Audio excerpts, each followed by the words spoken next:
Se le puede limpiar.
Edición que traen.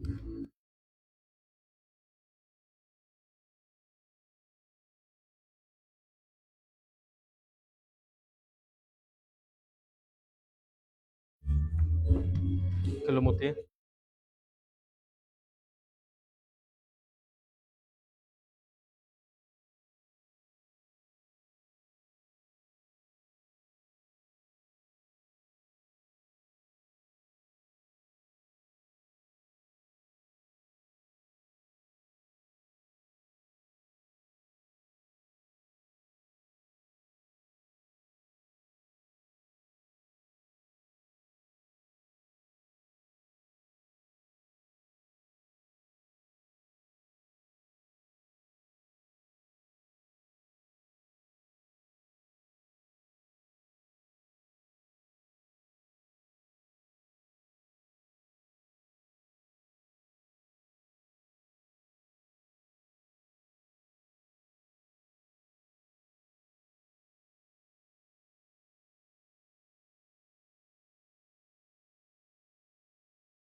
el cuarto Ahí Congreso estamos. de Ingeniería de Metalurgia y Materiales de la zona Bajío, la cual organizamos cada año en compañía de la empresa OMSRO, los cuales, pues como cada año participamos de manera conjunta con el departamento para llevar a cabo este evento.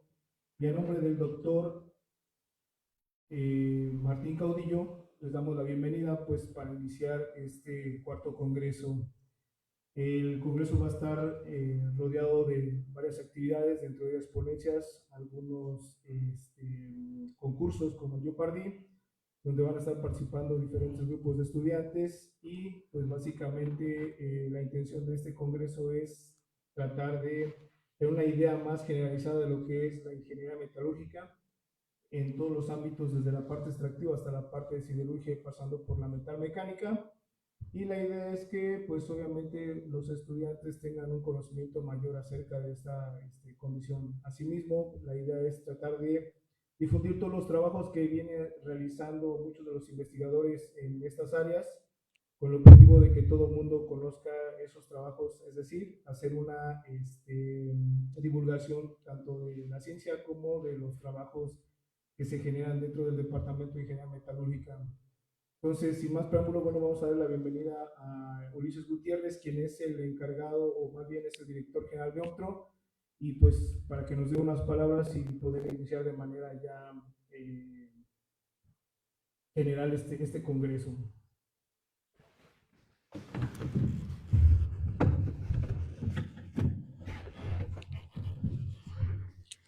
Bueno, bueno, muchas gracias por siempre recibirnos adecuadamente. Igualmente, aunque no está presente, y gracias al doctor Martín Caudillo por su disponibilidad en la difusión del tema en metalurgia de materiales. El objetivo de este congreso es reforzar las cualidades, los puntos en donde se pueda complementar técnicas, ya que la metalurgia de transformación exige ingenieros altamente preparados. Cada vez la ingeniería de materiales va en avances escalares, ¿no? Ya la formación cotidiana en ocasiones no es suficiente, puesto a que existen diferentes universidades, diferentes instituciones, tanto como esta casa de estudios que forma ingenieros metalurgistas día tras día, ¿no? Entonces, el objetivo de este congreso es con la idea de poder dar una herramienta más en la consolidación de esos conocimientos y ayudarles a prepararse más hacia la vanguardia empresarial en la industria metalmecánica. Sin más por el momento, pues iniciamos oficialmente con el cuarto Congreso de Ingeniería de Materiales en Metalurgia y Materiales, perdón, de la zona Bajío. ¿Sí? Muchas gracias.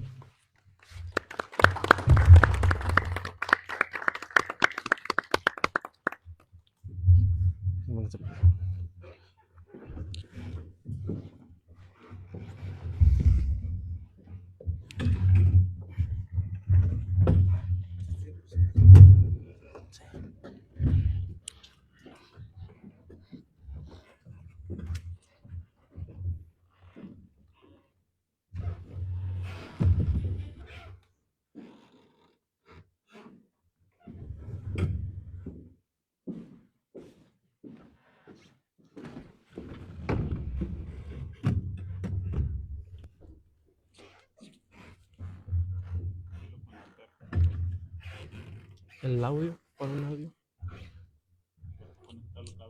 Please check your battery.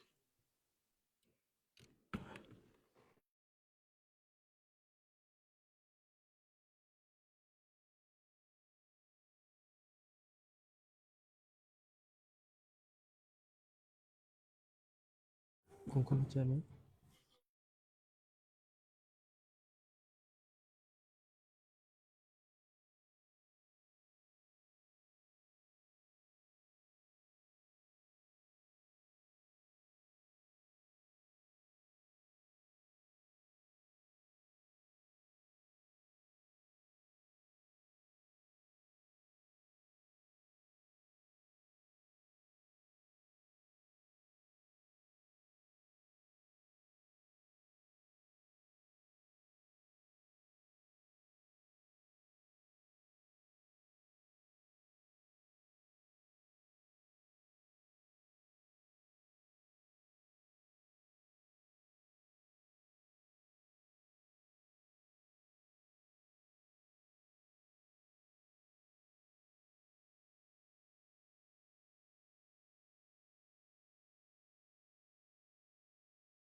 OMTRO, Análisis en Materiales y Metalurgia, en colaboración con el Departamento de Ingeniería en Minas, Metalurgia y Geología, celebran la cuarta edición del Congreso de Ingeniería en Metalurgia y Materiales de la Zona Bajío.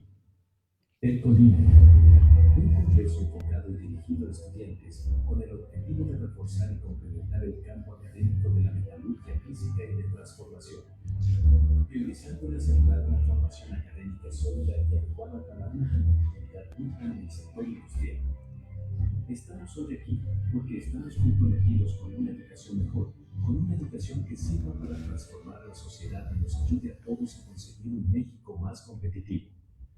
Estamos aquí porque pensamos que la educación es una palanca fundamental para el desarrollo económico de los países, pero es también para los alumnos una vía de reconocimiento de identidad.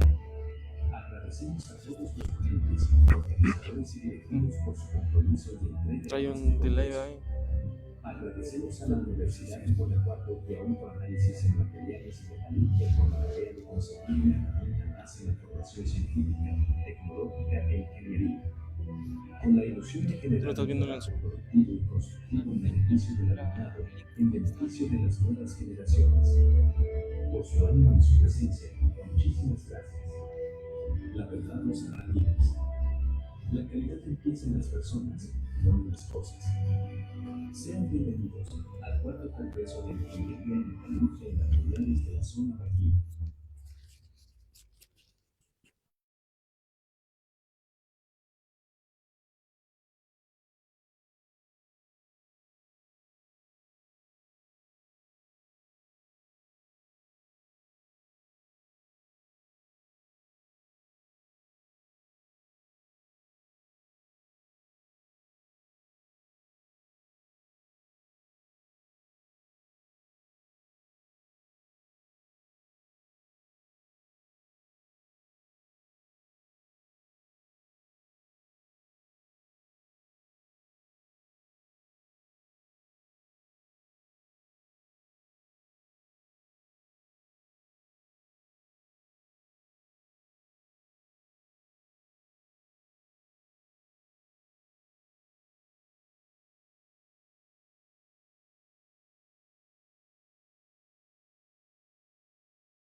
Nuestra primer ponencia, el tema es innovación en aceros de resistencia a altas temperaturas, simulación y diseño avanzado, a cargo del doctor Mitsuo Osvaldo Ramos Azpeita.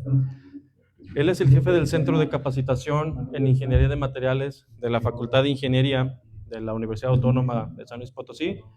Ha cumplido con diferente formación en el sector industrial, principalmente en la empresa de RAMSA, investigador docente por parte de la misma universidad, parte del Sistema Nacional de Investigadores en nivel 1. Bueno, no sé si se escucha cuál, este o este. Tú habla con ese. ¿Sí? Bueno. Hola, ¿qué tal? Buenos días a todos. Agradecemos mucho la invitación por parte de la Facultad de Minas y Metalurgia aquí de la Universidad Autónoma de Guanajuato y también por parte de OMTRO. Esperemos que la plática les sea de su agrado. Del mismo modo, también pues, un saludo a la gente que nos está escuchando en línea. Bueno, vamos a tratar de ser breves con la plática. Como bien lo comentó Ulises, pues el tema se llama Innovación en aceros resistentes a altas temperaturas, simulación y diseño avanzado.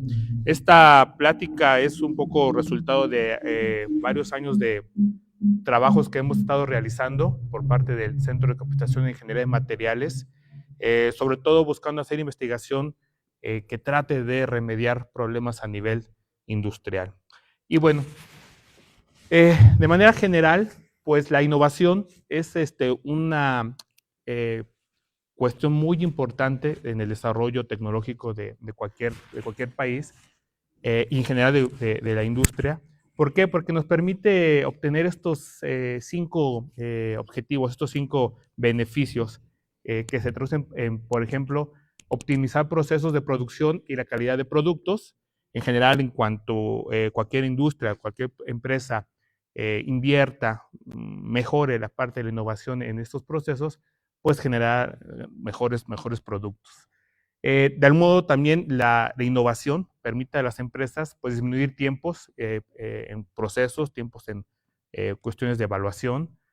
Obviamente también toda esta disminución y la mejora en los procesos pues va a redistribuir una disminución también de los costos operativos de los procesos, lo cual pues también es algo muy, muy benéfico. Y también del mismo modo pues, nos va a permitir desarrollar nuevos productos y servicios, que es de lo que se trata la plática del día de hoy. Finalmente también, y cabe destacar que es un punto cada vez más importante hoy en día, el hecho de aplicar innovación a los procesos industriales, a cualquier de ellos, pues va a generar tarde o que temprano una disminución del impacto ambiental, un issue que es muy importante hoy en día, porque no es solamente tratar de generar mejores productos o más productos o hacerlos en menor tiempo, sino también el enfoque de hoy en día, dado a las condiciones que tenemos en nuestro planeta, pues es que lo que generemos y lo que se haga, pues trate de impactar lo menos posible al medio ambiente. Entonces, pues bueno, con esto en mente, con todas estas ventajas que permite la innovación, pues es que es tan importante desarrollarla. Y les decía que en general nos vamos a enfocar a la parte del desarrollo de nuevos productos y servicios, que es sobre lo que versa la plática. Cabe destacar que en el pasado, no hace muchos 30, 40 años más o menos, pues en general digamos que la metodología para desarrollar un nuevo material, una nueva aleación, por ejemplo, en la industria, pues se basaba básicamente en la parte de prueba y error. Es decir, pues se buscaba alguna mejora, agregando algún elemento, modificando algún proceso, algún parámetro de operación, y pues básicamente era moverle alguna variable y pues ver el resultado, ¿no? Y basado en la retroalimentación, pues seguir experimentando una y otra vez. De este modo, pues inclusive cuando se desarrollaban aleaciones, si recuerdan por ahí, pues a veces digamos que la aleación que cuajaba la buena, pues era el prototipo 34, el prototipo 60, porque había antes tantos prototipos de prueba y error hasta que por fin, digamos, le iban dando. Esta metodología pues cada vez se fue dejando atrás, sobre todo ya pensando en desarrollos de materiales mucho más avanzados. Y hoy en día, aquí en este pequeño esquema, pues podemos de alguna manera ejemplificar cómo hoy se desarrolla un nuevo material. Y entonces, hoy en día la mayoría del proceso para desarrollar un nuevo material, una nueva aleación, pues comienza primero con adquiriendo datos, procesando datos, gracias al uso de tecnologías, a equipos de cómputo, bases de datos, pues hoy se puede manejar una gran cantidad de datos, propiedades, valores, etcétera, los cuales nos ayudan mucho a retroalimentar y a tener en contexto qué se necesita para generar una mejor aleación, por ejemplo. Después, pues bueno, viene todo un proceso de selección de la característica a la cual uno quiere enfocarse, mejorar. Obviamente viene una parte muy importante que es la parte de modelado. Hoy en día el modelado a través de software especializados de simulación, pues permite modelar muchas cuestiones, muchas propiedades, muchas características, de tal modo que podemos jugar primero con la parte del modelado, de la simulación, para que de este modo optimicemos mucho mejor la información y podemos tomar mejores decisiones a la hora de empezar a hacer nuestro desarrollo de un nuevo material. Precisamente una vez que ya tenemos bien claro qué queremos, digamos, mejorar, qué propiedad y que hemos hecho bastantes modelos y simulaciones, pues bueno, viene una parte de empezar a desarrollar ya como tal, pues el desarrollo del material. Por ejemplo, aquí pues se puede hacer un proceso de fusión, por ejemplo, para crear una nueva aleación basado en la respuesta simulada de algunas propiedades. Por ejemplo, modificar la composición química del material, pues es fabricar un prototipo específico y después pues finalmente hacer una evaluación como tal para corroborar si los resultados desarrollados por las simulaciones y lo que se predijo, pues nos permite en este caso pues tener lo que se desea. Con esta nueva metodología que involucra obviamente más pasos, pero pasos mucho más sistemáticos, mucho más concretos y técnicas mucho más avanzadas, técnicas de microscopía, técnicas de caracterización, obviamente software de simulación, etcétera. Hoy en día podemos desarrollar de una manera mucho más sencilla y más rápida y más eficiente un nuevo material. De tal modo que, bueno,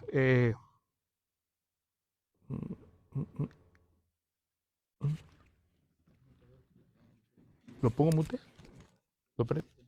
No sé.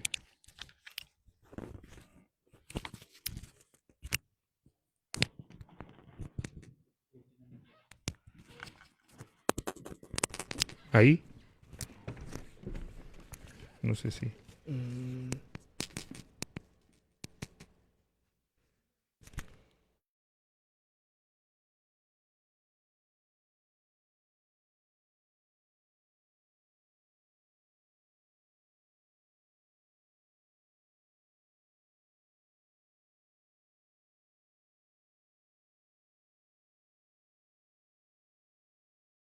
Ya no quiso FL.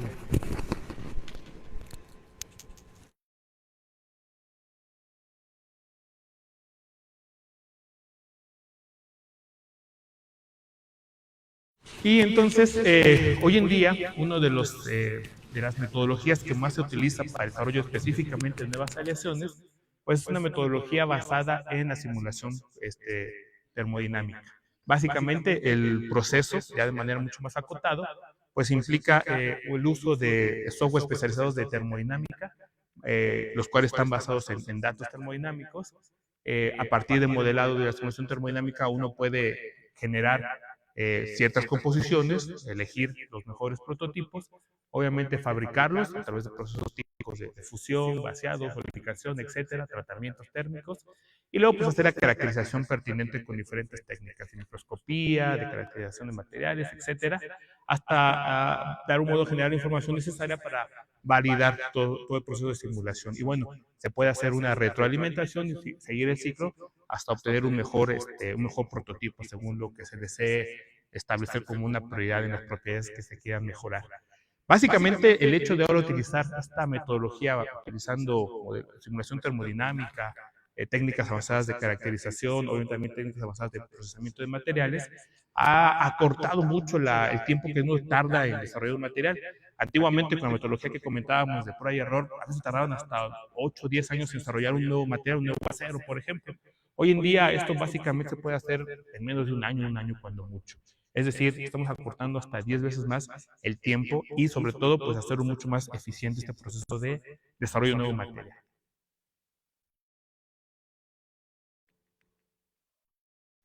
Ay, no sé por qué no quiere.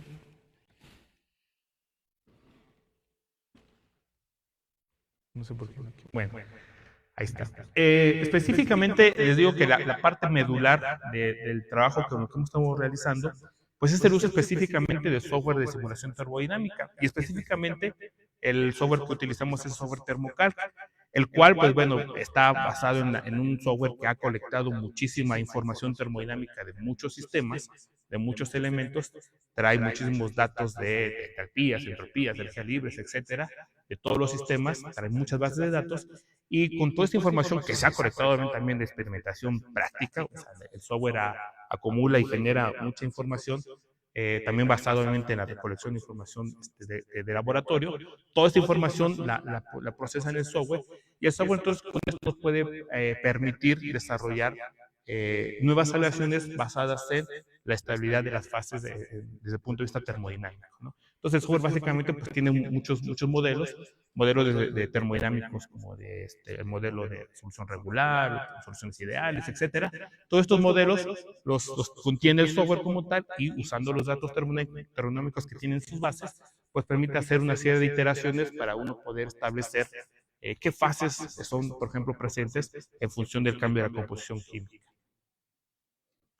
Ahí, perdón. Y bueno, este contexto lo comentamos porque específicamente nosotros nos abocamos a buscar desarrollar un nuevo material. Específicamente hemos estado trabajando con el área de los aceros resistentes a altas temperaturas. Estos aceros a altas temperaturas, pues realmente son aleaciones ternarias de oro, cromo, níquel, que cuentan con una muy buena resistencia mecánica, una buena ductilidad y resistencia a la corrosión a elevadas temperaturas. Normalmente pues se utilizan para aplicaciones donde la temperatura de uso de los componentes o las piezas pues ronda alrededor de los 600 hasta 800, 1000, 1200, 1300 grados en algunos casos. Dependiendo del contenido de hierro, níquel y cromo que tengan ese tipo de aceros, pues hay una cierta clasificación. Básicamente en este pequeño cuadrito tenemos cómo, dependiendo del contenido de níquel y de cromo, puedo tener un diferente tipo de acero. De tal modo que, por ejemplo, los aceros son H porque son a alta temperatura, por lo de la serie A, B, C, D, pues son aceros que tienen muy poco níquel, pero tienen bastante cromo, obviamente mucho más enfocados a la resistencia a la corrosión, y conforme voy metiéndole níquel, están las series H, K, N, T, donde tengo un contenido cerca de 30 a 35% de níquel y alrededor de 20-25% de cromo. Si se fijan, son aceros, bueno, prácticamente relaciones ternarias, donde la suma inclusive de níquel y cromo pues es más del 50%, el hierro alrededor de 40-45%. Aquí una pequeña gráfica donde mostramos algunas propiedades de estos aceros en general, como, pues bueno, aunque son altas temperaturas, por las propiedades mecánicas se mantienen un poco más, si hay una caída obviamente con la temperatura, pero es una caída mucho menos drástica comparada con otros materiales, ¿no? De tal modo que pues, pueden ser utilizados pues, en cuestiones de aplicaciones a alta temperatura. Y en particular, el de los aceros que más se utilizan, estos ya son básicamente inconeles, ya relaciones de alto contenido de níquel, pero de los aceros de este tipo de la serie H que más se utiliza y más se produce, pues son los aceros de tipo HT. Estos aceros en general, como lo ponemos aquí en esta diapositiva, pues son utilizados para la fabricación de, obviamente, partes que están sujetas a altas temperaturas, engranes, algunas partes de maquinarias, y sobre todo mucho para la fabricación de tubería, de válvulas, de bombas, que se dedican al transporte de fluidos a altas presiones y altas temperaturas, y también como elemento para fabricar accesorios herramental, canastillas, cuestiones para la utilización en hornos de tratamiento térmico. Sobre todo para el uso de la industria automotriz, pues bueno, ustedes saben que para hacer tratamiento térmico, pues tenemos que tener un herramental, donde poner las piezas al ingresar al horno. Entonces, tanto para partes, para el mismo horno, como para herramientales de sujeción de piezas, pues utilizan este tipo de aceros, ya que van a estar sujetos a altas temperaturas. Este tipo de aceros en general, pues su microestructura generalmente dependiendo de los contenidos de níquel y cromo, pues puede ser una matriz ferrítica o austenítica, incluso con algún tratamiento podría ser martensítica. Y en general, pues vamos a ver una estructura de granos donde va a estar decorada el límite de grano con cierto tipo de carburos, típicamente pues los carburos de cromo, sobre todo del tipo M23C6 y del tipo M7C3. El M7C3, que es el carburo que va a aparecer primero, pues es uno que viene desde el proceso de solidificación, y normalmente a temperaturas, dependiendo de los contenidos de cromo y níquel, alrededor de entre 700 y 1000 grados, podrá haber una transformación parcial hacia el cromo, hacia el carburo de cromo 23C6, ¿vale? También este carburo se ha encontrado que se genera después de una prolongada exposición a altas temperaturas de este tipo de aceros, como un carburo secundario que generalmente precipita de manera intergranular dentro de la estructura. Esto es muy importante mencionar aparte de los carburos porque precisamente el problema de los aceros, como cualquier otro material, es que con el tiempo pues van a empezar a dañarse, van a empezar a perder propiedades. Mucho más estos que están sujetos a altas temperaturas, aunque su diseño es para altas temperaturas, eventualmente un uso largo, prolongado de estos aceros, pues irá en detrimento de sus propiedades mecánicas. ¿Qué es lo que va a pasar? Que generalmente va a pasar un proceso que se llama fatiga térmica. ¿vale? En la fatiga térmica, lo que voy a tener es que después de una cantidad de N ciclos de uso del material, un cierto tiempo, un cierto número de ciclos, pues inicialmente habrá una iniciación de grietas, habrá un desarrollo de microgrietas, después una propagación de las mismas, hasta una final propagación masiva y fractura del material. Y esta parte de inicio de una grieta, normalmente en términos ya de análisis de falla, pues se debe a la presencia tanto de macro como de microesfuerzos que se generan dentro de los materiales, de las piezas que están sujetas a altas temperaturas.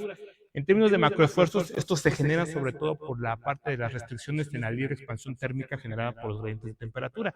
Finalmente, los materiales que están sujetos a alta temperatura pues sufren una cierta expansión térmica y muchas veces por una configuración, geometría o uso de las mismas, pues esta expansión se ve restringida, lo cual entonces comienza a generar esfuerzos internos, esfuerzos residuales dentro de las piezas.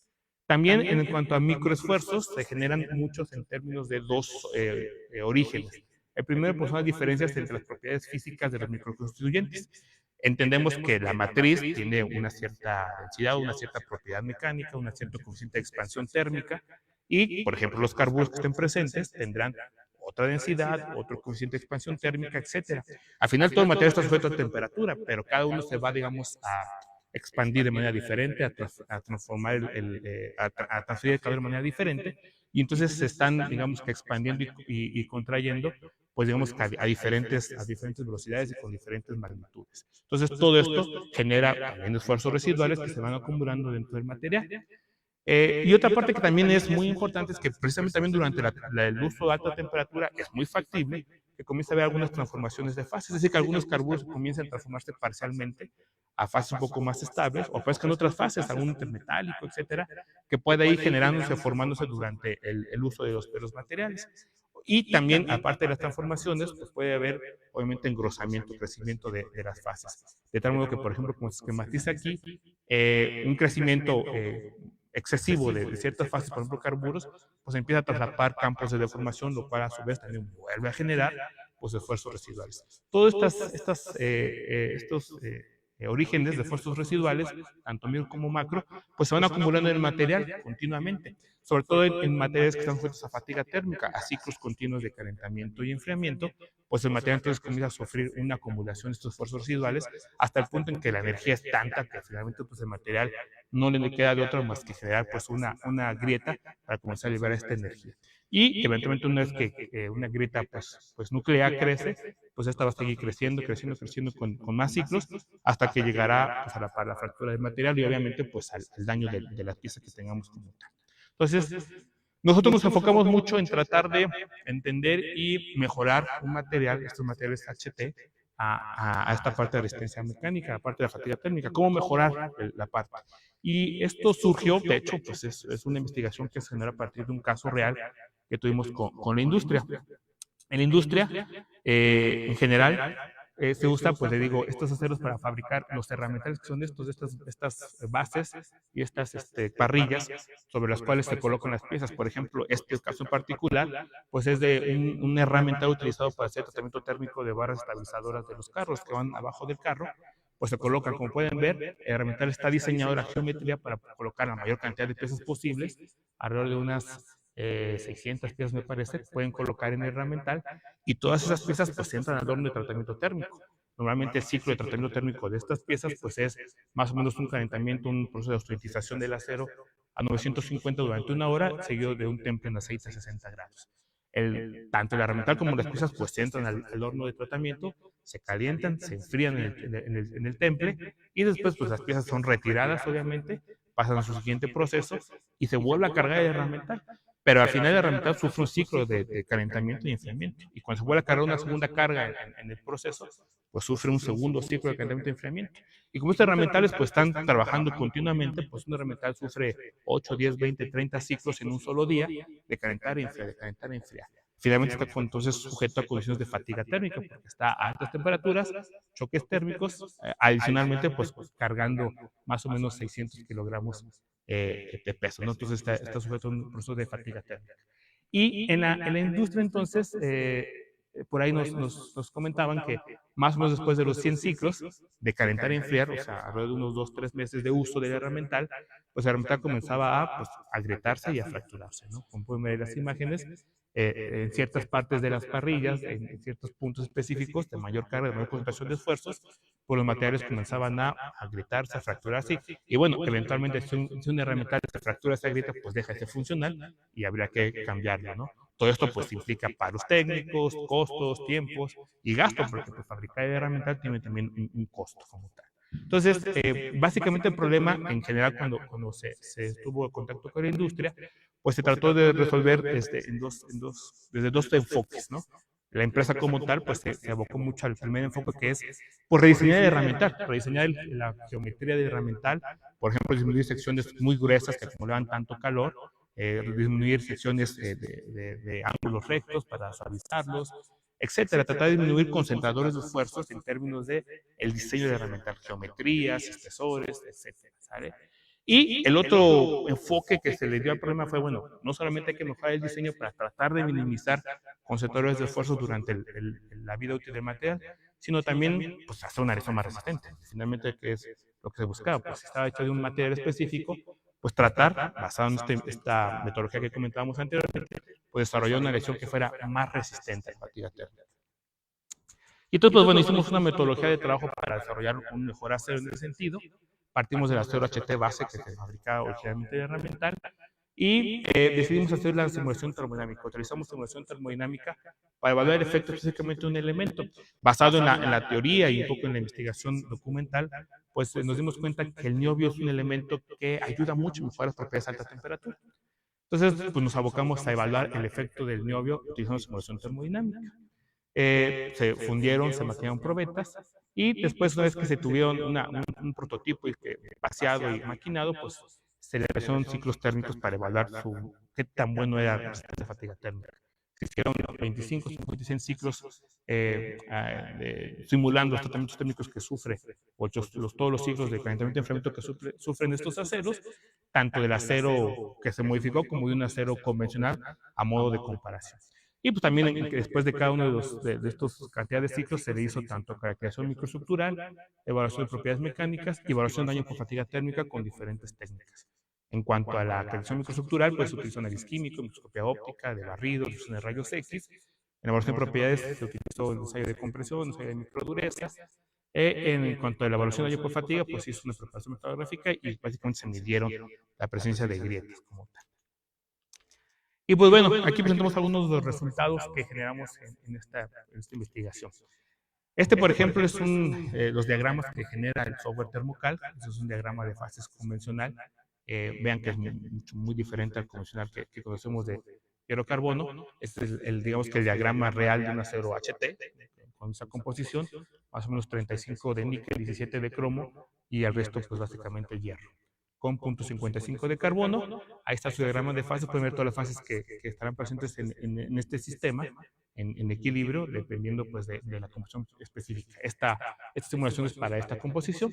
Y también el software nos arroja otra manera, digamos, de ver esta información, que es este tipo de diagramas. Se llaman diagramas de fases.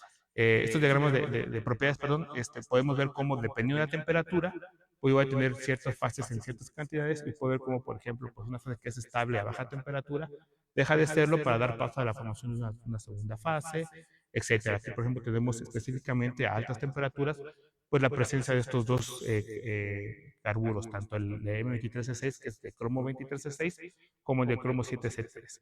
Vean que, por ejemplo, más o menos alrededor de las temperaturas a las cuales se utilizan estos aceros, recordemos que se utilizaban 950 grados, pues tengo precisamente la transformación de estos carburos. Tengo un carburo inicial, que es el de solidificación, y que a esas temperaturas tiende a desaparecer para dar paso a la formación de otro carburo. Entonces, al final tengo, durante el proceso de exposición de estos herramientales, durante su uso como tal, su vida útil, estoy teniendo continuamente la transformación de este carburo, formación y desaparición, formación y desaparición de esta transición de carburos, lo cual pues, va a generar obviamente una gran acumulación de fostos residuales que ya precisamente la falla prematura de estos materiales.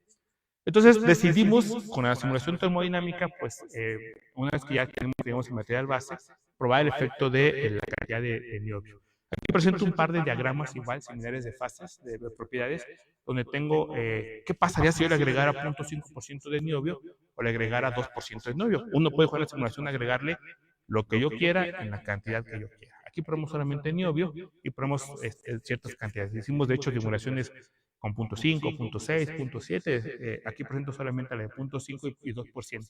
Vean qué empieza a pasar con la adición de niobio. Con la adición de niobio comienza a aparecer precisamente un nuevo carburo, que es el carburo de niobio, y comienza a estabilizarse esta transformación que estaba aquí de los carburos primarios y del carburo de M23C6. En general, conforme voy agregando el niobio, vean, cada vez se va haciendo menos estable este carburo, el M23C6, y va a decrementar la cantidad del carburo inicial de solidificación, el M7C3, al punto en que más o menos alrededor de, más allá del 2%, este carburo como tal, pues desaparece. Cabe destacar que la literatura mencionaba que la adición de niobio es positiva entre 0 y 2%. Y sí, porque va disminuyendo obviamente la cantidad de carburos, digamos, nocivos en términos de nucleación de grietas, y va a dar paso a un carburo que es mucho más estable, el carburo de niobio, uno que no va a estar diluyéndose y volviéndose a formar a altas temperaturas. Si ven el rango de estabilidad del carburo de niobio, pues es muy grande, hasta más de 1200 grados. Entonces, la literatura dice que uno puede agregar hasta 2% de niobio y mejora mucho. Y que después de 2% el efecto ya no es tan benéfico. Y sí, efectivamente comprobamos que después de 2% no deja de ser benéfico tanto niobio. Obviamente también encarece el material. Sin embargo, nos pusimos a seguirle la simulación, podemos hacer las que queramos. Le empezamos a meterle 2.1, 2.2, 2.8, 3, 3.2, 3.5, y alrededor de más o menos 3.2, 3.3 nos empezamos a dar cuenta que nuevamente vuelve a ser muy estable el carburo de niobio, y que con adiciones alrededor de 3.2, 3.3, 3.5, pues prácticamente el carburo el inicial, que es el M7C3, pues prácticamente ya no aparece. Se elimina este carburo, dando paso solamente al carburo de niobio, y eventualmente una transición que también se retrasa en la parte de la formación a temperaturas más bajas a este carburo, que también, aunque se llega a formar, su vida, digamos, como pues es más corta porque es menos estable. El carburo de niobio es mucho más estable y prevalece más, dando pie también a la disminución de este carburo. Y entonces nos dimos cuenta que con más o menos alrededor de 3.3, 3.5% de niobio, pues se minimiza la formación de este carburo, inhibe su transformación de este otro carburo, y pues obviamente se forma el carburo de niobio, que es mucho más resistente y más estable. Y vean cómo cambia también el diagrama ya como tal de fases de este acero modificado con 3.5 de niobio. Este diagrama comparado con el original que partimos, pues es bastante diferente, ¿no? Es decir, con la simulación termodinámica estamos previendo cómo va a ser la estructura del material, obviamente en condiciones de equilibrio, porque toda la simulación pues, es en condiciones de equilibrio. Y aunque sabemos que a la hora de la formación ya real de una aleación es difícil tener condiciones totalmente de equilibrio, pues sí es una muy buena guía para más o menos prever qué podremos tener como fases en cuanto al nuevo diseño del material. Y bueno, pues entonces, a partir de esto, se decidió más o menos establecer un prototipo con 3% de niobio para fabricar y evaluar. Y entonces, pues bueno, se fabricó el material. Aquí está la composición química. Vean, se había establecido un contenido de carbono de 0.6, de níquel 33, cromo 15, con los demás contenidos de otros elementos. A la hora ya de vaciarlo, pues bueno, nos quedó en 0.63 de carbono, 32, casi 33 de níquel, 14.6 de cromo. Y aquí tenemos los difractogramas obtenidos mediante difracción de rayos X, tanto del acero, se evaluó un acero convencional, como el acero que se modificó con niobio. Y entonces podemos ver cómo aquí está el acero convencional, las fases pues, es básicamente la matriz que es austenita, y pues aparte de la presencia de los carburos que ya habíamos comentado inicialmente. También se evaluaron después de la aplicación de, dijimos, 25, 50 y 100 ciclos de tratamiento térmico. El tratamiento térmico que se estableció fue prácticamente el mismo que se utiliza en la industria, 1000 grados una hora y temple en agua. De hecho, hicimos un tratamiento un poco más agresivo, porque en la industria es en aceite y aquí lo hicimos en agua, para todavía ver mucho más un efecto, tratar de evaluar si todavía en condiciones más extremas la mejora sería buena. Entonces, bueno, ahí están los difractogramas. vean que en la presencia ya del acero que se ubicó con cromo, pues obviamente aparece, con niobio, perdón, aparece el carburo de niobio por ahí, tanto en estado de colada como con con la presencia de ciclos térmicos en cada uno de los dos materiales. Y aquí presento la microestructura. De cajón, pues obviamente encontramos diferencias sustanciales en la microestructura de colada de los dos materiales. De acá arriba tengo en bajos y altos aumentos cómo es la estructura de este acero HT convencionalmente, antes de la modificación. Recordemos que aquí no tiene nada de niobio. Vean que es una estructura dendrítica, donde a mayores aumentos podemos ver que está precisamente la formación del carburo M7C3, que es todo este carburo fraccionado en el límite de grano. Y el acero que modificamos, al cual agregamos 3.3 de niobio, pues aparece una estructura mucho más fina, se refina muchísimo más la estructura, y haciendo ya un zoom, pues vean que prácticamente la cantidad del carburo M7C3 pues son residuos, algunos que están por ahí, son aquí como más aglomerados, y aparece el carburo de niobio, que es este que tiene como más necesito, más forma como facetada, como tal. Después hicimos ya la caracterización, obviamente con los ciclos, ciclamos probetitas, X cantidad de ciclos, y cada cierta cantidad de ciclos sacar las probetitas y se evaluaban en el microscopio. Y pueden ver en general, la característica principal que notamos es que el acero HT convencional con los ciclos va literal, pues va modificando su microestructura. Hay una evolución de la microestructura, cambio en cuanto a microestructura. Ahí tenemos el carburo con 25 ciclos, está todavía presente el carburo original, pero todos estos finos que están aquí, la precipitación del M23C6, originada pues a partir del inicial que había, ¿no? Entonces se va precipitando todo este carburo, luego comienza a volverse a formar nuevamente el otro carburo, se empieza a empobrecer, empieza a haber inclusive zonas libres de carburos, y luego otra vez se vuelve a formar. Este ciclo como de formarse y desintegrarse de los carburos, pues se vio continuamente con la cantidad de ciclos. Así en ciclos podía ver una dispersión de carburos muy grandes y un crecimiento de grano muy acentuado. En cambio, en el acero con niobio, si se fijan con la cantidad de ciclos, pues básicamente la microestructura no cambia, se mantiene bastante constante. Aunque sí hay un crecimiento en los carburos presentes, realmente no hay un cambio tan pronunciado en términos de microestructura como lo hay en el acero HT. Es decir, la microestructura se mantiene más estable con los ciclos térmicos, a diferencia del acero HT, el cual sufre una degradación microestructural pues muy importante.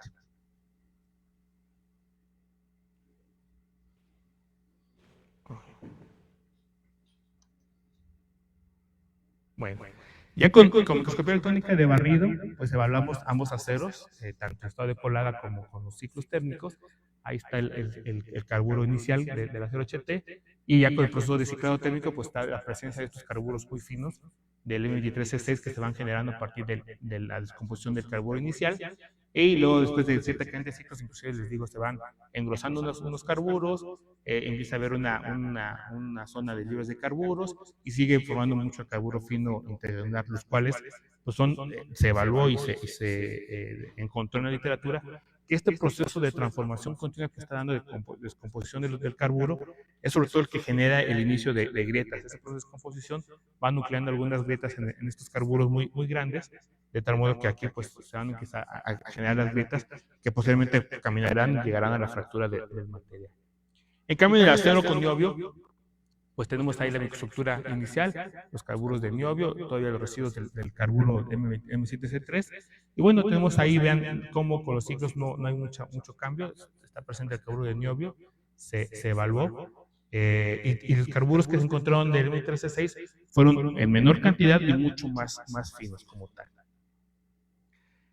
Hicimos también la extracción de los carburos porque era un poquito complicado realmente determinar si era carburo de niobio o no por el tamaño. Entonces hicimos un proceso de extracción de carburos y logramos encontrar que además la morfología del carburo de niobio es una morfología muy bonita, facetada, octaédrica, como pueden ver aquí, este es el carburo de niobio, cómo se va conectando inclusive el carburo de niobio, y este es el carburo, el M7C3, ¿no? Si esto es la caracterización, igual con difracción de rayos X, y bueno, se corroboró la presencia de este carburo de niobio como tal, además de su morfología en general en esta estructura.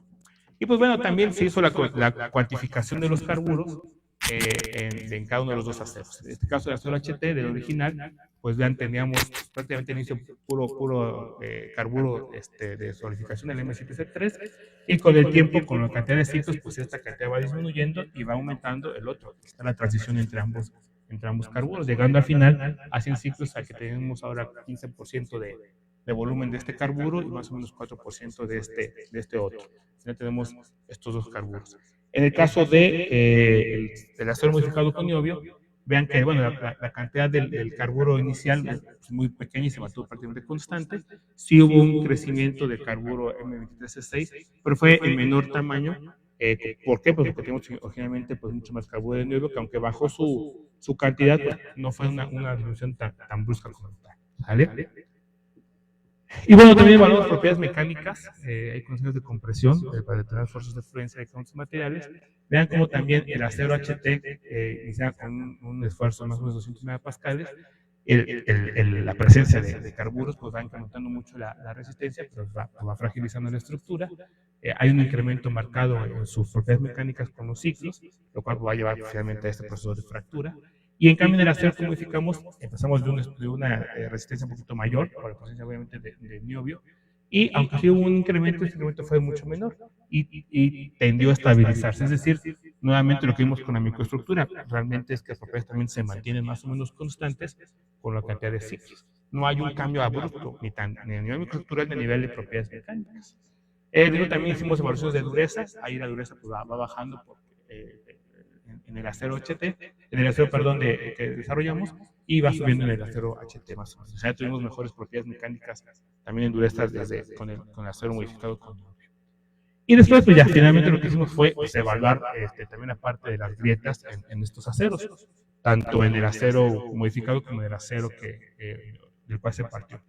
Y estas son pequeñas micrografías a bajos aumentos donde fuimos cachando las grietas.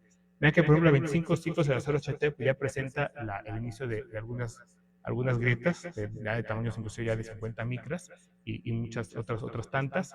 A 50 ciclos pues, van coalesciendo y van creciendo cada vez más estas grietas.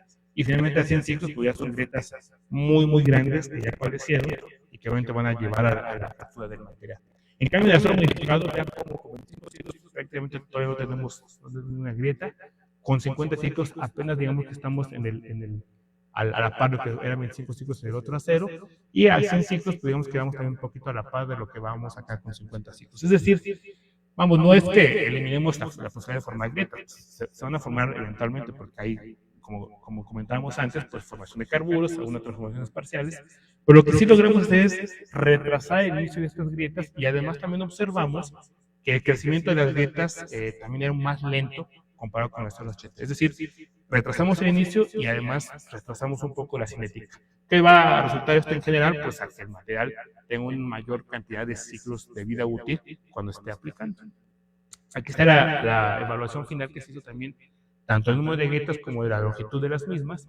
Vean cómo empezábamos con 200 grietas al inicio, y conforme va avanzando, pues están haciendo muchas más grietas, después cualecen y ya son muchas menos, porque son ahora pocas grietas, pero muy grandes.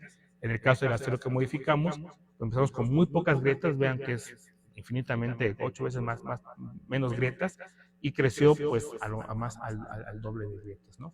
Llegamos al final pues a muy pocas grietas. En cuanto al tamaño de las grietas, también hicimos con tamaños mucho más grandes en el acero convencional, y en general mucho más pequeños que en el acero que modificamos, que aunque sí van creciendo en tamaño con los ciclos, pues bueno, este crecimiento también fue, digamos, un poquito más lento.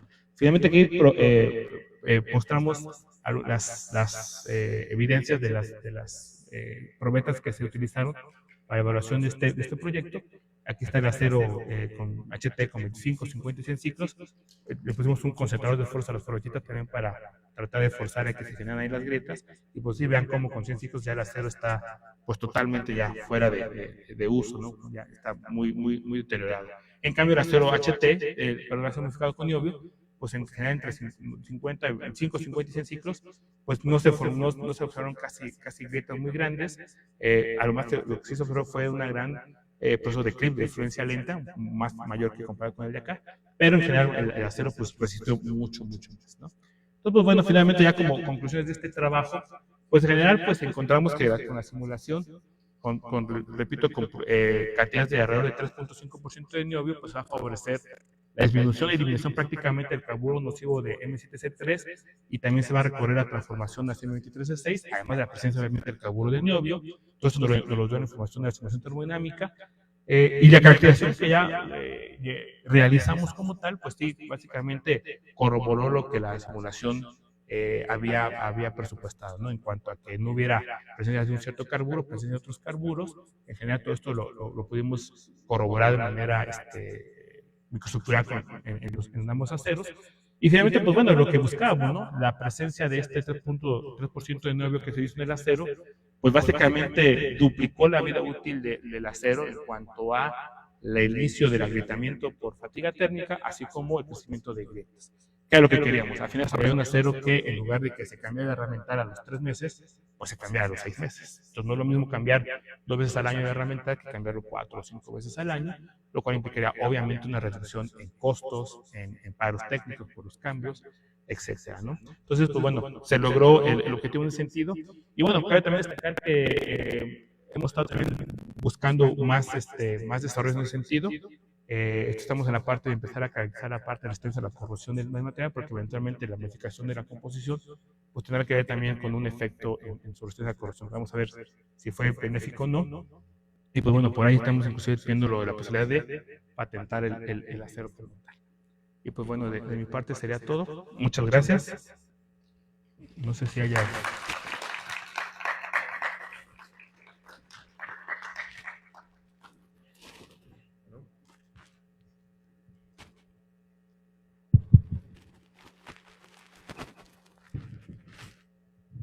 Bueno, muchas gracias al doctor Mitsuo. ¿Alguna duda de la audiencia?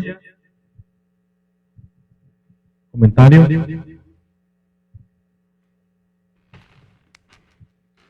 ¿Preguntas por la parte virtual?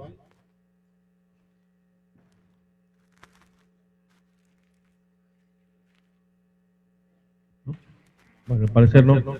Bueno, pues muchas gracias por parte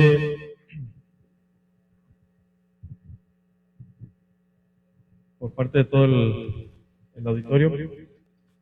Y pues bueno, no me queda más que apreciar su valorosa participación y pues entregar el reconocimiento al doctor Mitsuo Osvaldo Ramos Azpeita por su valiosa participación como ponente en el tema Innovación en aceros resistentes de altas temperaturas, simulación y diseño avanzado en el marco de las actividades del cuarto Congreso de Ingeniería de Metalurgia y Materiales de la Zona Bajío, celebrado del 5 al 9 de agosto de 2024 en el Departamento de Minas, Metalurgia y Geología de la Universidad de Guanajuato.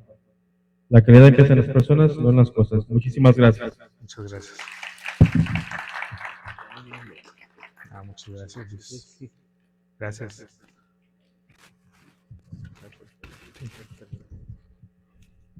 ¿Tengo el microfonito? ¿El micrófono?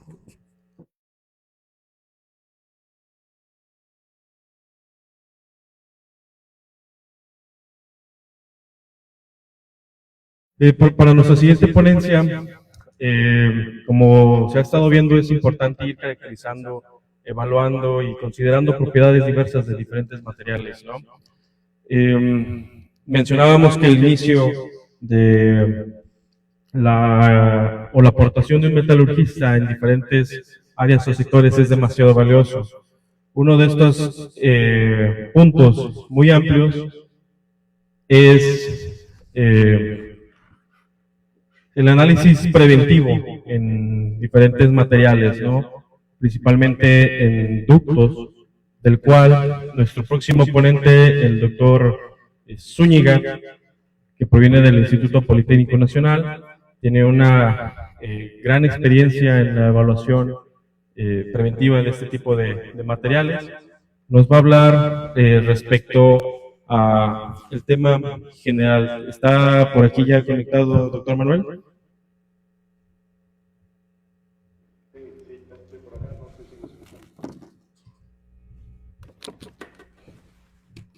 Sí, se escucha bien. ¿Se gusta iniciar a transmitir su presentación? Ok, perfecto. Cuando esté en el acto. Ya en el acto, si gusta.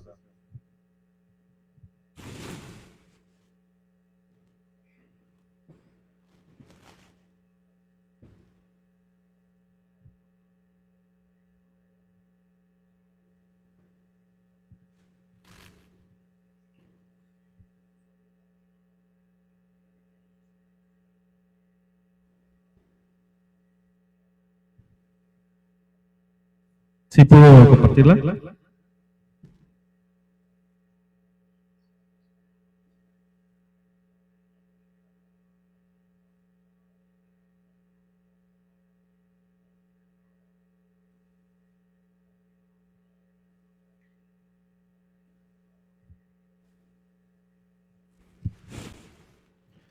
Listo.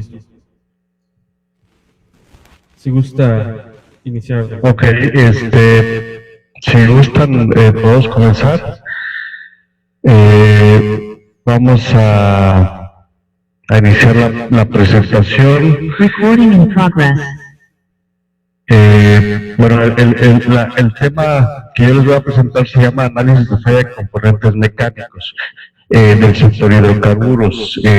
Obviamente, esta presentación es un breve resumen de lo que sería el procedimiento de análisis de falla, y este procedimiento se puede generalizar para pues, cualquier componente mecánico, ¿no?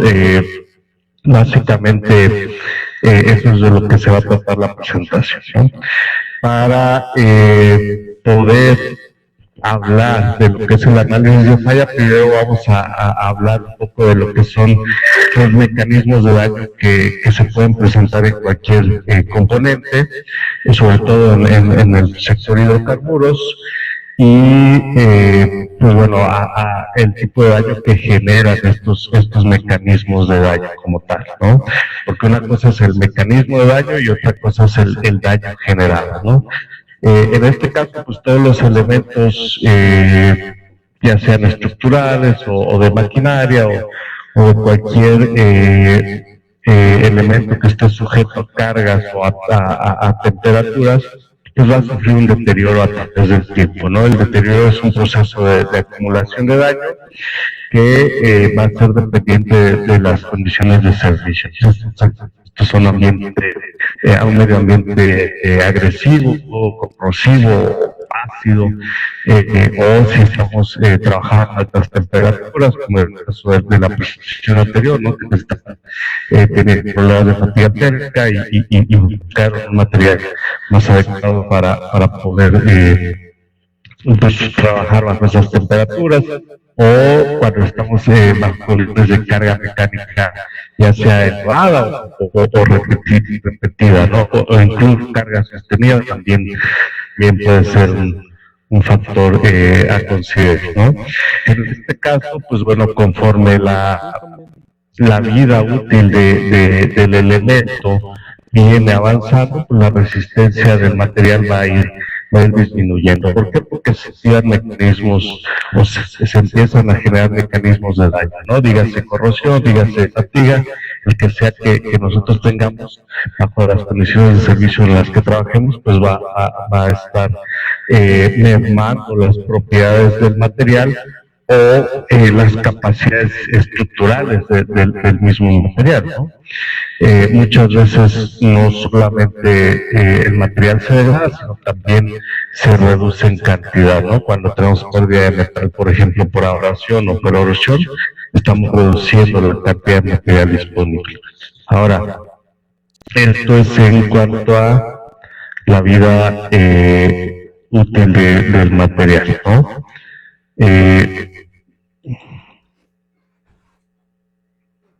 Vamos a ver, permítame un minuto. Ok, ahí está. Listo. Bueno, entonces, los defectos que podemos presentar o que puede tener el material pueden dividirse o clasificarse en tres grandes rubros, ¿no? Que son defectos de manufactura, defectos por servicio o defectos causados por fuerzas externas, ¿no? En este caso, los defectos de manufactura pues, son propios de la fabricación del material, como pueden ser intrusiones no metálicas, segregaciones, tratamientos térmicos incorrectos, poros, rechupes, todo lo que ya conocemos, ¿no? Y estos defectos son más comunes de lo que nosotros pensaríamos o de lo que nosotros esperaríamos, sobre todo en producciones de piezas de grandes dimensiones, ¿no? Las intrusiones no metálicas o las laminaciones son bastante comunes y muy fáciles de que nos las encontremos en servicio, ¿no? Los defectos en servicio se presentan por mecanismos que se activan, mecanismos de daño que se activan durante el transcurso de la vida útil del material, como puede ser el agrietamiento inducido por hidrógeno, grietas por fatiga, grietas por termofluencia también podría ser, ¿no? Cuestiones de alteración microestructural, fragilización o daño por hidrógeno, etcétera. Y los defectos por causas externas, pues normalmente son golpes con objetos contundentes, abolladuras, rayones, perforaciones, deformaciones plásticas, ¿no? Localizadas.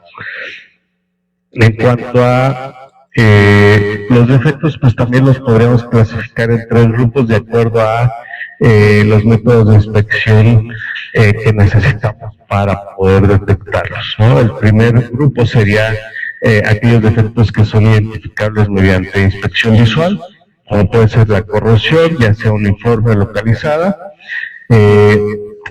Dentro de la localizada, pues tenemos toda la parte de lo que es corrosión por hendidura, corrosión por picadura, corrosión galvánica, ¿no? Un poquito más adelante hablaremos más a detalle de ello. El grupo 2 sería aquellos mecanismos de daño, aquellos defectos que podemos encontrar mediante herramientas de inspección especiales, ¿no? Como pueden ser la cavitación, erosión, la abrasión o la corrosión intergranular. Aquí pues ya tendríamos que hablar tal vez de una inspección ultrasónica, de líquidos penetrantes o incluso de no sé, preparación metalográfica de campo podría ser, o incluso de laboratorio, ¿no? Y finalmente el grupo 3 abarca todos los materiales, todos los defectos que tengan que ver con una examinación, una inspección ya más de laboratorio mediante técnicas de microscopía, ¿sale? Como podría ser la degradación microestructural, el stress corrosion cracking, o la fatiga, o mecanismos combinados como la corrosión fatiga.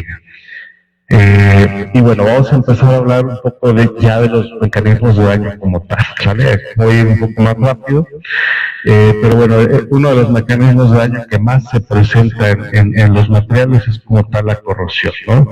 Dígase en términos de corrosión uniforme o corrosión localizada.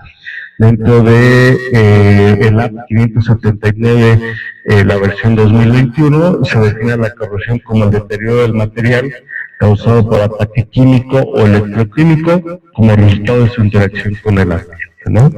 Y la diferencia entre la corrosión uniforme y la corrosión localizada, pues va a ser justamente cuál es el tipo de daño que me genera. La corrosión uniforme, bueno, en los dos casos se genera una pérdida de material, ¿no? Eso es lo que me genera la corrosión, pérdida de material, ese es el defecto, pérdida de espesor. En el caso de la corrosión uniforme, pues esa pérdida de espesor va a ser más o menos regular, más o menos pareja en casi toda el área expuesta del elemento, ¿no? Y en el caso de la corrosión localizada, pues la pérdida de espesor va a ser, como el nombre lo dice, en un punto muy localizado. Y normalmente la pérdida de espesor es más grande en la dirección del espesor del material con respecto a su ancho o a su largo, ¿no? En este caso lo que estamos viendo ahí es un agrupamiento de picaduras, ¿no? ¿Por qué? Porque dentro de la corrosión localizada existen otros tipos de corrosión localizada, como son la corrosión por picaduras, la corrosión por hendiduras, y también tenemos interacción con otros mecanismos de daño, como puede ser la erosión, la corrosión intergranular y el agrietamiento inducido por esfuerzo, ¿no? Por corrosión y esfuerzo. ¿Ok? Ahora, ¿cuáles son los factores críticos para que se presente o no la corrosión? Pues es justamente la presencia de agentes corrosivos en el ambiente, como pueden ser sales, ácidos, materia orgánica, etcétera, ¿no? Fuerte efecto del hidrógeno, humedad, el pH y la temperatura, todos estos factores son críticos para que se desarrolle más rápido, más lento el fenómeno de corrosión, ¿no? Puede ser inducida por bacterias, que ese es otro tipo de corrosión, la microbiológica, y puede interactuar con el flujo, la fatiga y la erosión, y como les decía, generar mecanismos combinados, ¿no? Y es más severa la corrosión cuando tenemos un mecanismo de protección y este mecanismo falla, ¿no? Como puede ser ruptura, como puede ser inhibidor de corrosión, puede ser un católico. Cuando los mecanismos de protección falla, la corrosión va a ser acelerada, todavía más rápido que si no hubiéramos tenido ninguna protección, ¿no? En este caso vamos a hablar un poco más de la corrosión por picadura, que es un mecanismo de corrosión localizada. Lo único que vamos a decir pues, es que la morfología del defecto, porque se clasifica como un mecanismo de corrosión aparte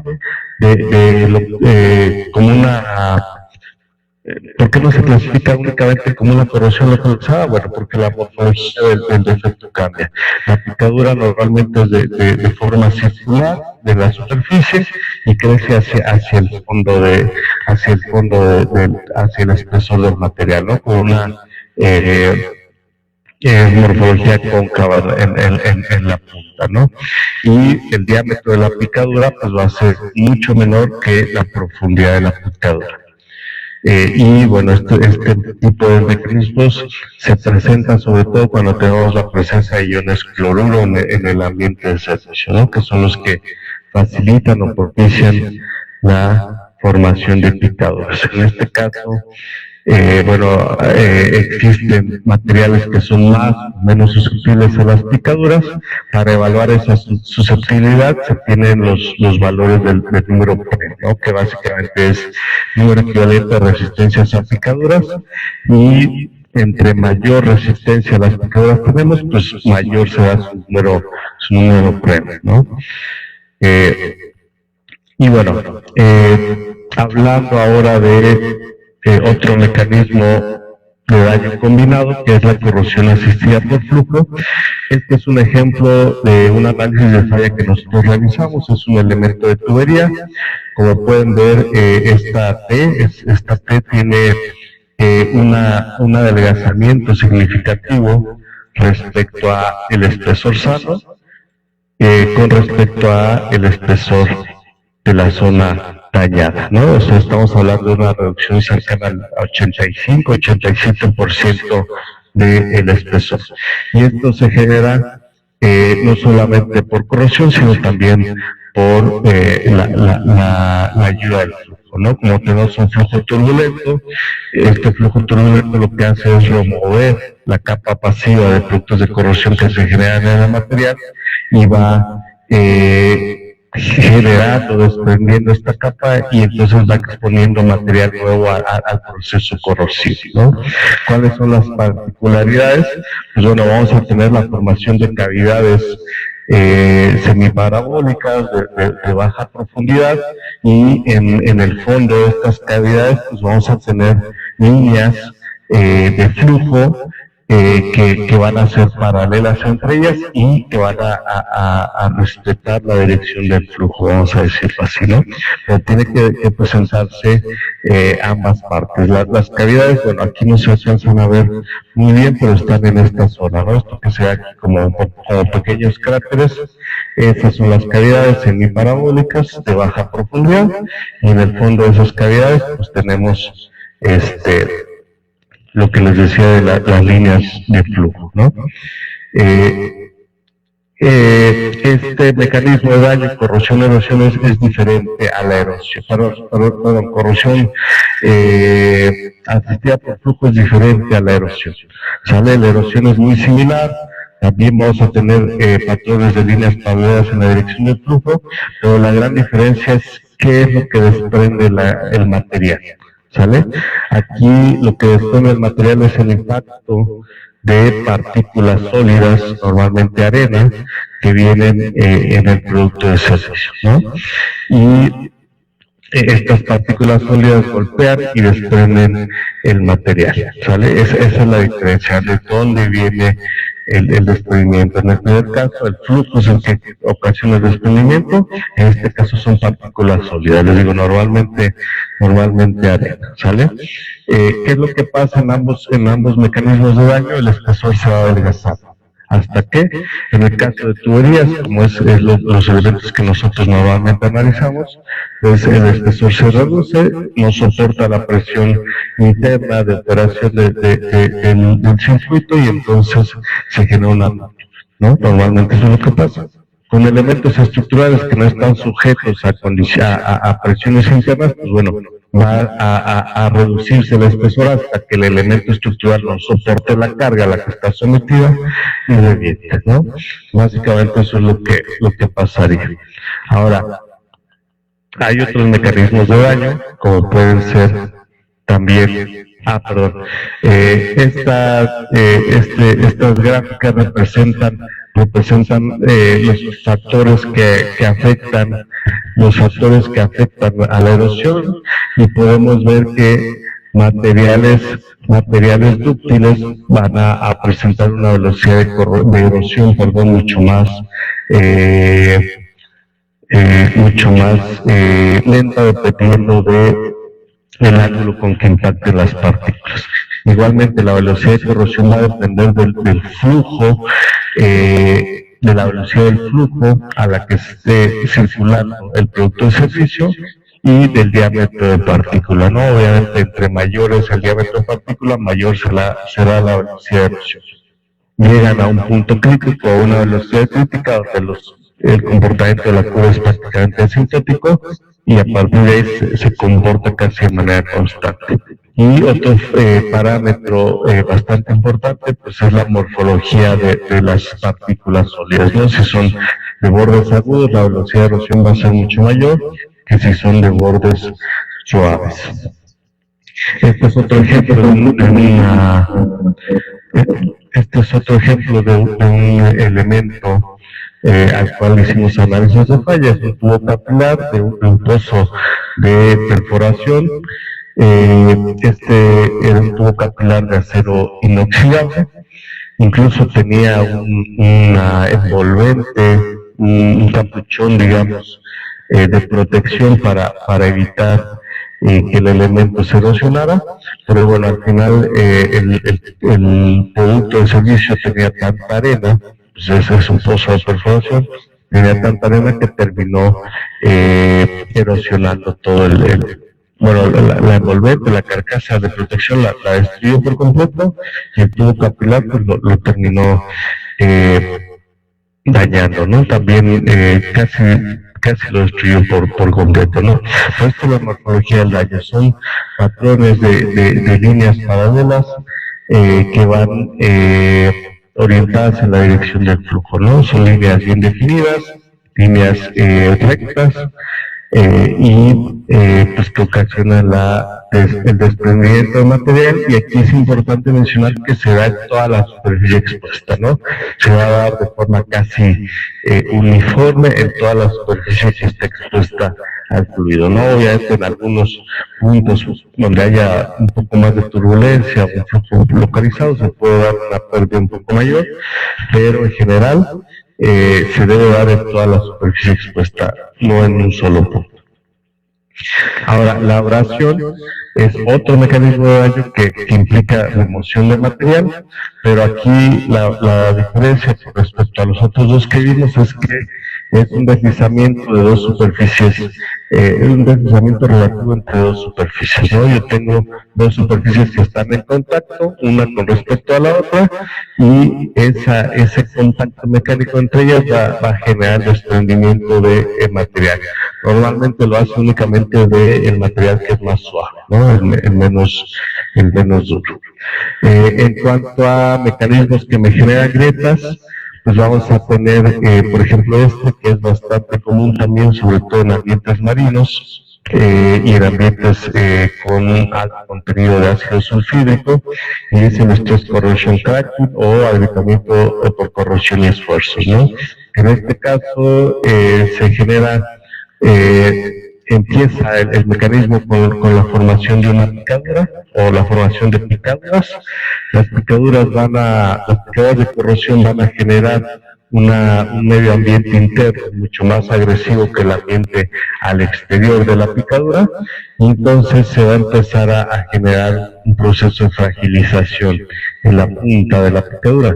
Esta fragilización del material pues va a reducir la tenacidad de la fractura en esa porción del material, y como el elemento está sujeto a cargas de apertura tensión normalmente, o sea, cargas que van a tratar de abrir el material, pues el material va a fracturar, ¿sale? Y la grieta va a avanzar hasta que pues tenga la capacidad hasta que tenga la energía suficiente, ¿no? Normalmente son pequeños crecimientos de grieta, ¿sale?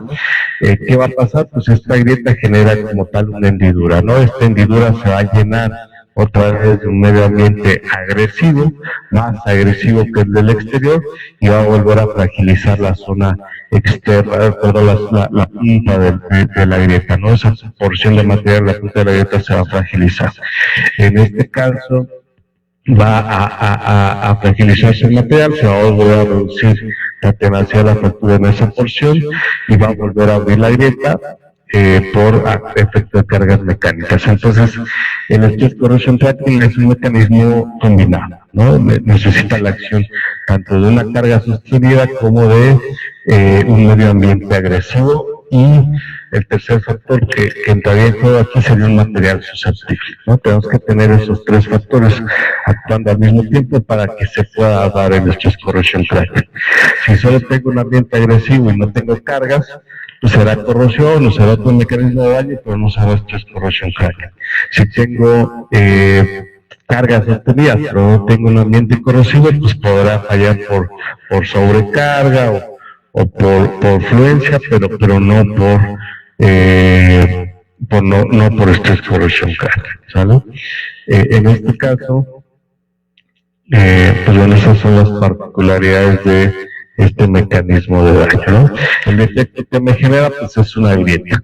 Normalmente las grietas son como las que se ven en la imagen, son trayectorias tortuosas, comúnmente de trayectoria intergranular, pero va a buscar los caminos más,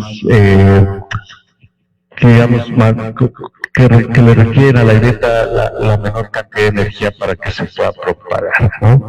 De hecho, la imagen que están viendo a su extrema derecha es la imagen de unos tubings de acero inoxidable que nosotros analizamos aquí en el laboratorio, donde pues observamos la presencia del Stress Corrosion Cracking, ¿no? En este caso en específico fue un Stress Corrosion Cracking inducido por cloruros, ¿sale? En este caso se puede generar, el Stress Corrosion Cracking tiene varias vertientes, ¿no? Varias clasificaciones. Una de ellas es el que se induce por cloruros, normalmente se presenta en ambientes marinos, ¿no? En zonas costeras o en los techos de las albercas, de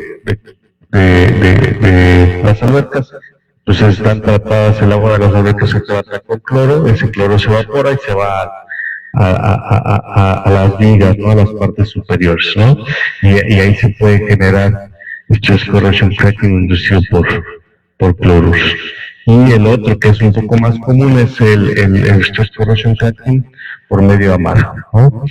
Por la presencia de ácido sulfídrico.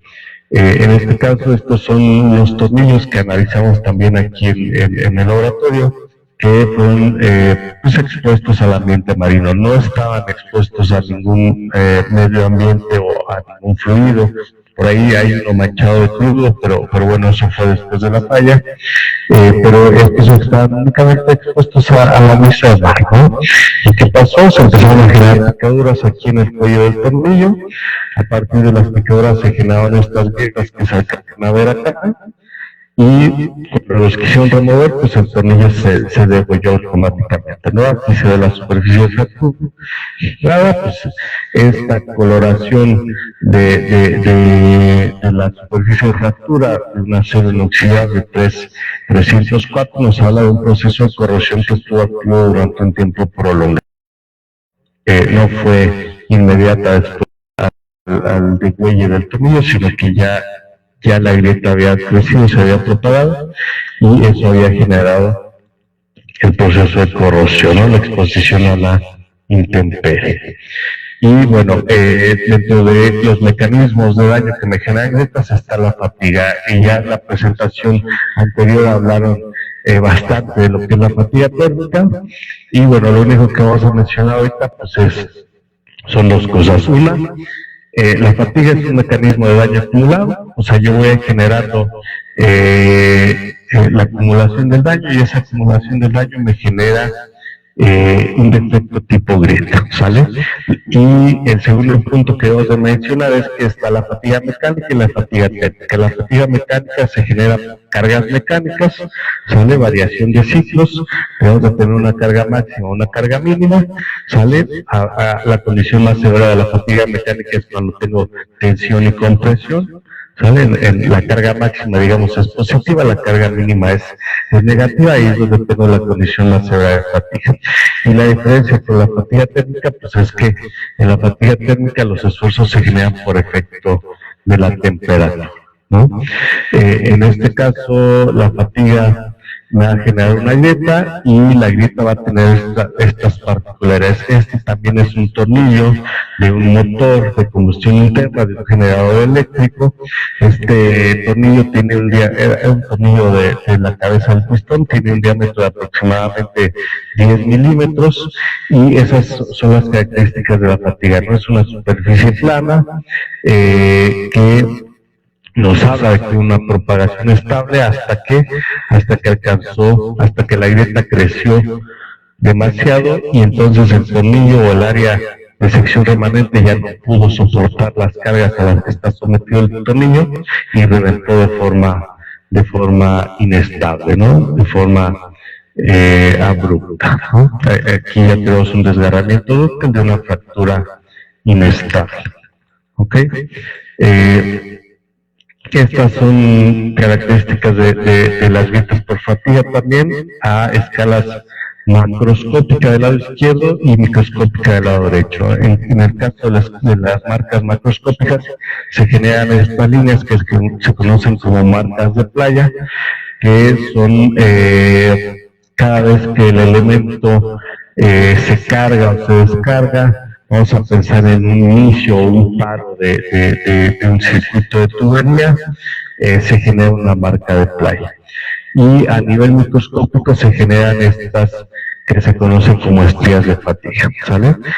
Nada más que estas son a nivel micro, aquí está, estos son 3 micrómetros de aquí a acá, y estas son a nivel macro, ¿sale? Entre cada marca de playa yo puedo tener miles de estrías de fatiga, ¿sale? Hay que tener claro esa diferencia. La termoflesia es otro mecanismo que me genera grietas. Este se da por degradación microestructural. Es por un elemento que está sometido a una carga fija y a temperaturas elevadas, entre el 30 y el 50% de la temperatura de fusión del material. Y este es el mecanismo de daño que me genera, ¿no? La degradación microestructural que me genera son por difusión. Se generan cavidades aquí en los límites de grano, y como el material está cargado, pues esas cavidades van propiciando el agrietamiento integral, ¿no? Entonces los granos se van despegando porque, claro, la microestructura ya está degradada, y se van conectando las microgrietas hasta generar un efecto macroscópico como el que vemos en esta diapositiva, ¿sale?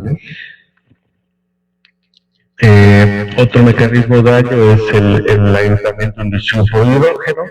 En este caso la grieta se genera por la presencia de hidrógeno. El hidrógeno normalmente proviene del ácido sulfídrico. Hablamos de elementos como tuberías, ¿no?, que transportan hidrocarburos. El ácido sulfídrico reacciona con el hierro del acero del tubo, se me genera sulfuro de hierro por un lado, y el hidrógeno lo descompone en hidrógeno atómico. Muchas veces el hidrógeno atómico se recombina aquí en la superficie del tubo, sale, me forma hidrógeno molecular y sigue su camino. Pero muchas otras veces el hidrógeno atómico, como es tan pequeño, atraviesa la estructura de el láser.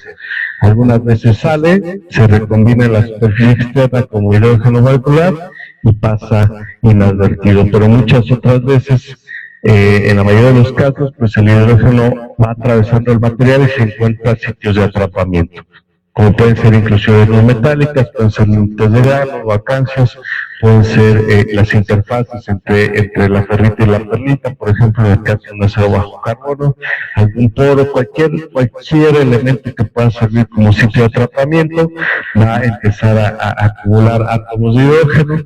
Esos átomos se van a recombinar en el interior formando hidrógeno molecular, y pues ese hidrógeno molecular ya es gaseoso y ya me genera presión de hidrógeno, ¿no? Esa presión va a ir aumentando. ¿Por qué? Porque voy a seguir atrapando hidrógeno aquí en el sitio de atrapamiento hasta que se genere una grieta. ¿Por qué? Porque ya la presión interna es lo suficientemente grande para que se genere la grieta.